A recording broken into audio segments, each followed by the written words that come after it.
बिस्मिल्लाहिर्रहमानिर्रहीम। अस्सलाम वालेकुम माय यूट्यूबर फ्रेंड्स, कैसे हैं आप सब। आई होप कि आप सब ठीक ठाक होंगे। अल्हम्दुलिल्लाह मैं भी ठीक हूँ। और मैं आज आपके साथ जो रेसिपी शेयर कर रही हूँ वो है तवा कलेजी की रेसिपी। बिल्कुल ढाबा स्टाइल में इसको हम बनाएंगे। बहुत ही ज़बरदस्त ये बनती है और इसको बिल्कुल स्टेप बाय स्टेप आपने मेरे तरीके से बनानी है तो इसके अंदर स्मेल भी नहीं रहेगी और बनेगी भी लाजवाब सी, कि जब आप इसे बनाएंगे ना तो उंगलियां चाटते रह जाएंगे। इतनी ज़बरदस्त सी ये रेसिपी है और इस रेसिपी को आप अपने फ्रेंड्स एंड फैमिलीज़ के साथ शेयर करें ताकि वो भी ज़बरदस्त सी रेसिपी अपने घर में बनाएं। और अगर अभी तक आपने मेरे चैनल को सब्सक्राइब नहीं किया है तो जल्दी से मेरे चैनल को सब्सक्राइब भी कर दें। साथ ही बेल आइकन को भी प्रेस करें ताकि मेरी हर आने वाली वीडियोस का नोटिफिकेशन जो है वो आप तक जल्द से जल्द पहुंच सके। तो चलें फिर अब हम रेसिपी स्टार्ट करते हैं। तो सबसे पहले मैंने कलेजी ले ली थी और उसको मैंने लहसुन कूट लिया था छिलके समेत, उसको लगा के रख दिया था आधे घंटे के लिए। उसके बाद इसको वॉश किया, कलेजी के छोटे छोटे से पीस किए हैं और ये पानी मैंने बॉयल करने के लिए रखा था। पानी बॉयल हो गया तो उसके अंदर मैंने कलेजी शामिल कर दिए।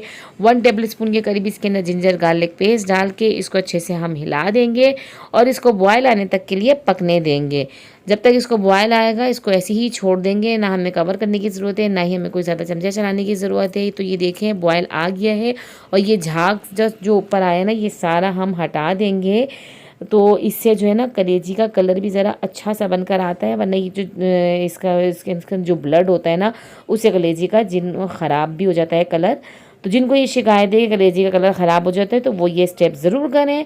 अब तवा ले लिया है, तवे के अंदर 1/4 कप हमने कुकिंग ऑयल का लिया। ऑयल गर्म हो गया तो एक प्याज ली थी मीडियम साइज़ की, उसको मैंने चॉप कर लिया था। उसको अच्छे से हमने फ्राई करना है। अच्छा, प्याज को हमने सिर्फ सॉफ्ट करना है, इसको कलर हमने नहीं देना है। अगर हम इसे ज़्यादा कलर दे देंगे तो हमारी कलेजी का कलर इतना अच्छा निखर के नहीं आएगा। तो आप देख सकते हैं प्याज हमारी जो है पिंक हो गई है। अब इसके अंदर हम डाल देंगे कलेजी और कलेजी को अच्छी तरीके से इसके साथ हमने भूनना है। साथ ही साथ इसके अंदर जिंजर गार्लिक पेस्ट भी डाल देंगे। वो वीडियो नहीं बन सकी है तो इसलिए मैं आपको बता रही, इसके अंदर मैंने 1.5 टेबल स्पून इसके अंदर जिंजर गार्लिक पेस्ट डाल के अच्छे से हम भुनाई कर लेंगे कि जिंजर गार्लिक पेस्ट का जो कच्चापन है वो दूर हो जाए। उसके बाद हमने 2 टमाटर लिए थे, उनको पीस लिया था बिल्कुल बारीक, वो डाल दिए हैं इसके अंदर। अगर आप चाहें तो चॉप कट करके भी इसके अंदर शामिल कर सकते हैं। फिर उसके बाद हल्का सा इसके अंदर मज़ीद पानी डाल देंगे ताकि कलेजी को गलने में आसानी हो जाए। तो थोड़ा सा मैंने इसके अंदर पानी शामिल किया है। उसके बाद अच्छी तरीके से इसको हमने मिक्स कर दिया है ताकि ये लगे भी नहीं। और उसके बाद हम स्पाइसेस डाल देंगे। हल्दी ले लिए तकरीबन ½ टी स्पून के करीब, कुटी हुई लाल मिर्च डाल देंगे इसके अंदर 1 टेबल स्पून। साथ ही इसके अंदर रोस्टेड ज़ीरा दरदरा सा कूट के वो शामिल कर देंगे 1 टीस्पून। बस अभी स्पाइसेस में इतने ही शामिल करेंगे और इसको अच्छी तरीके से हम मिक्स करेंगे। नमक हम अभी नहीं डालेंगे, वो हम इसमें बाद में शामिल करेंगे। बस इन्हीं स्पाइसेस के साथ इसको अच्छे से हमने मिक्स किया। मज़ीद थोड़ा सा पानी की ज़रूरत लगी थी तो मैंने थोड़ा सा पानी और इसके अंदर शामिल कर दिया है। अच्छी तरीके से इसको मिक्स करेंगे ताकि मसाले जो अच्छे से कलेजी पे कोट हो जाए और इसको कवर करके हम पकने के लिए रख देंगे 7 से 8 मिनट के लिए।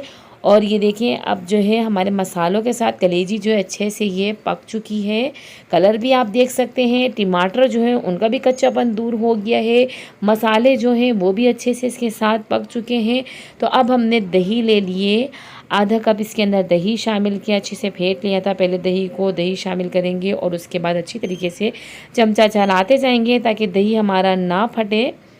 तो ये आप देख सकते हैं कलर कितना खूबसूरत हो गया है दही डालने के बाद। तो यहाँ तक का हमने अभी दही डाल दिया। अब इसके बाद मज़ीद हम इसके अंदर थोड़े से मसाले डालेंगे। तो धनिया रोस्ट करने के बाद दरदरा सा कूटा था वो शामिल कर दिया है 1 टेबल स्पून। साथ ही इसके अंदर हमने पिसा हुआ गरम मसाला ½ टी स्पून, नमक डाल देंगे इसके अंदर टेस्ट के हिसाब से। कसूरी मेथी ले लिए मैंने ½ टेबल स्पून और उसको हल्का सा रोस्ट किया था मैंने। उसके बाद हथेली पे हल्का सा रब करके वो इसके अंदर शामिल कर देंगे। तो इसकी खुशबू बहुत अच्छी आती है अगर आप रोस्ट करके डालते हैं। और फिर इसकी जो कलेजी की स्मेल है वो भी दूर करने में मदद देती है ये। तो अच्छी तरीके से अब इनको मिक्स करेंगे। 4 से 5 मिनट मज़ीद हमने इसको पकाना है क्योंकि हमारी कलेजी जो है बिल्कुल गल चुकी है, अच्छे से पक चुकी है। तो ये सारी चीज़ें डालने के बाद मज़ीद हमने चमचा चला के इसको पकाना है। अब हमने इसको कवर करने की ज़रूरत नहीं है। ऊपर से आप हरी मिर्चें कट करके डालें, धनिया और उसके बाद अदरक जूलियन कट करके इसके अंदर शामिल करें और मज़े ले लेकर इसको खाएँ। बहुत ज़बरदस्त ये रेसिपी है।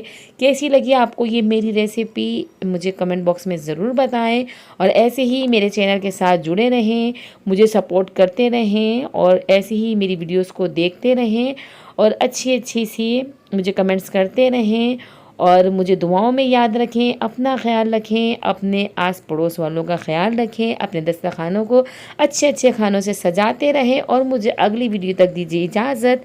अल्लाह हाफ़िज़।